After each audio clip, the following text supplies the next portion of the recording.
Hello po mga Mima, tara samahan niyo po ako magluto ng pesang tilapia.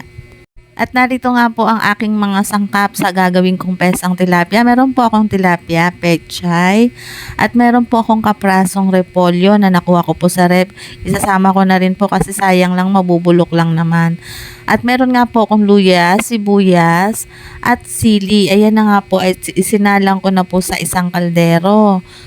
Inilagay ko na rin po pala yung pamintang buo dyan. Pakukuluan ko lang naman po muna sila. At nang kumukulo na nga po ay isa-isa ko na pong inilagay ang mga isda. Bali, 6 na piraso po yung ginamit ko dyan. Pagkalagay ko nga ng isda ay lalagyan ko na rin sila ng kaunting patis at kaunting asin. Pero kung kayo po ay magluluto, depende na po sa inyong panlasa or kung ano pa po yung pwede nyo pa pong idagdag para sumarap. At nang kumukulo na nga po yung isda, nilagay ko na rin po yung repolyo at saka po yung pechay.